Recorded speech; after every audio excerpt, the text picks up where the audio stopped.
Hi guys, and welcome to my channel. I love carbs. So this is the beginning of the Ealing Half Marathon review, and it's the night before.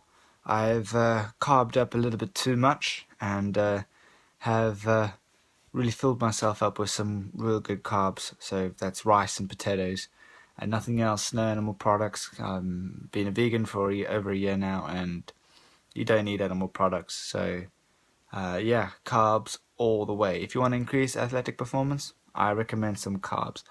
So, getting ready for tomorrow's run. Hopefully, this week of training and then tapering down has been really good.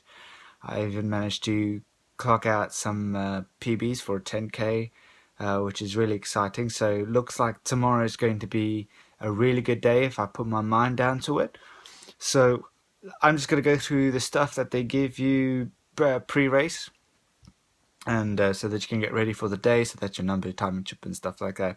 And we'll have a look at the course just before, and we'll see how we get on tomorrow. So here we go.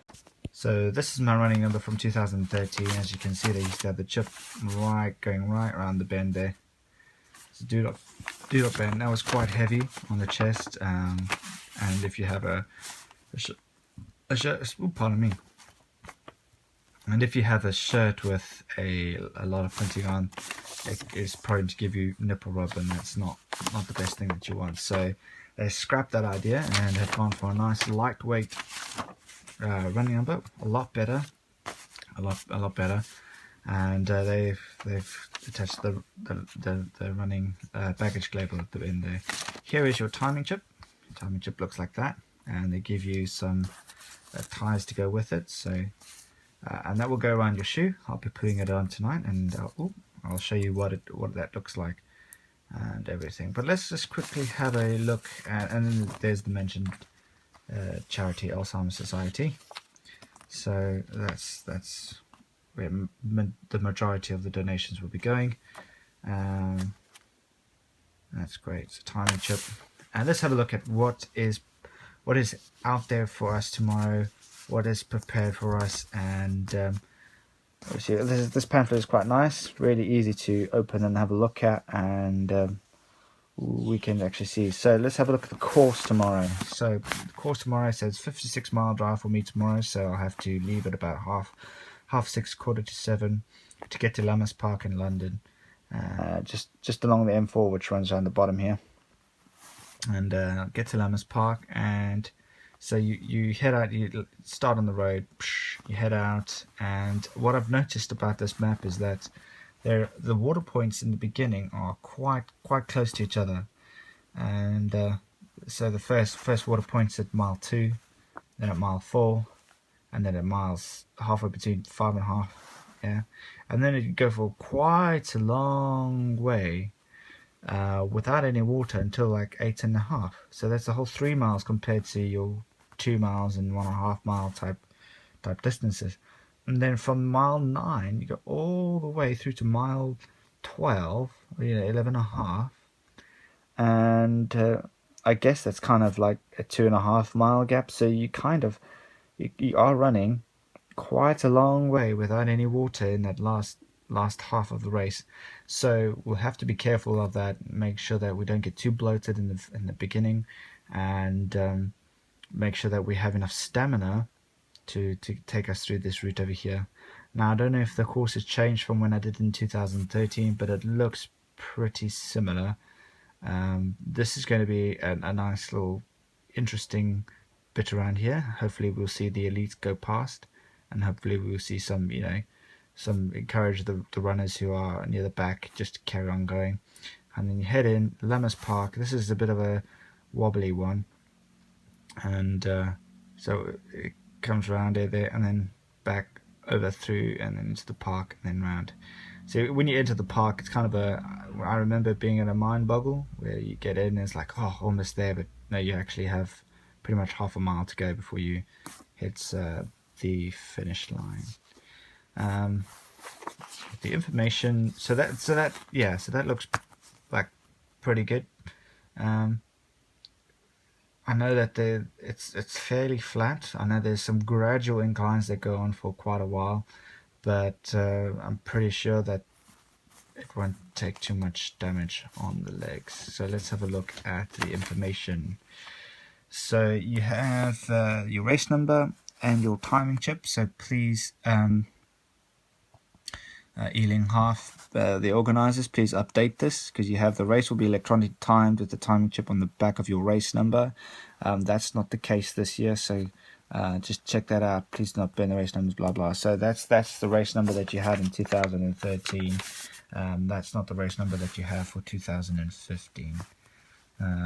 Good about the paces. So I'm going to try and stick with the 140 paces, see if I can break my PB, and see where we get to. Not really bothered about the warm-up.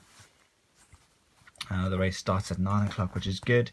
Early start means an early finish, and you can enjoy the rest of the day. Medical safety, please make sure you read this. It's very useful, very helpful, and does warn you about taking on too much water in the first half.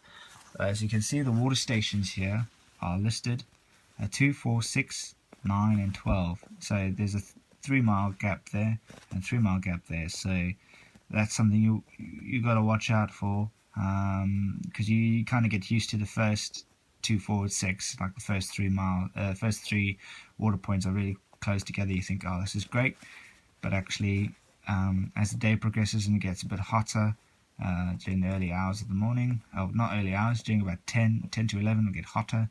You want to take on more water as you're running more, so that's going to be, I think, the psychological game there. So it's good. Plastic bottles, that's great. I like runs with plastic bottles. Baggage tag we talked about. Prizes. Boy, about too much prizes. I don't think I'll win anything. Spectators. So yeah, there's a lot of good spectator points around the course, but nobody will be watching me. But we'll be going. And then it talks about how to get to the race. Your finish zone. Be given a nice medal, bottle of water. And yeah, some really good stuff. Goodie bags, get the bus, blah blah, and just a huge mention to all those people who are involved. You know, with these half marathons, there's a lot of organisation going behind it, and that's why I think it's fair price. If you pay £36-38 for a half marathon to enjoy your day, to get a nice medal and achieve your best, these people are the ones to thank for. They've gone out and they've done their best for it. So there's the course, and then you have just like the layout of the day. Race starts at 9 o'clock, and there's mini mile races as well. So that's what a lot of half marathons and marathons are doing now. They're doing some activities for the little ones as well, which is really good, really encouraging. The first finishes will come in. So if at 10:05 the first finishes come in, it looks like it's going to be a nice fast course. And so on and so forth. There's the medal for 2014. So we'll get to see what the medals will be like for 2015. And yeah, so that looks like really good. And then another mention to the official charity of that. So let's crack on and put on our number and put on our timing chip. So here's my running number now attached to my t-shirt for tomorrow. So I've decided to use my Oxford Half Marathon from 2013 t-shirt. I would love to have run in my Bristol, but I've found that the actual text, the printing on it was right over my nipples, and I'm not going to chance any nipple rope for tomorrow. So this shirt I know works, and it works lovely. So here's also my timing chip, also nicely done through the laces, nice and secure. So I know that's not going to fall off around the course. So 20,000 steps, and got to make sure that needs to stay on nice and secure. I've done it on my left foot. Some people do it on their right. It doesn't really matter really. So, and these are the new shoes that I'll be running with tomorrow. I've ran with it for the week. It's been tapered down so slightly, so you can see that how tapered it is. I'm going to do a little bit more work on them, and then I should be ready for tomorrow. And so let's see how we get on.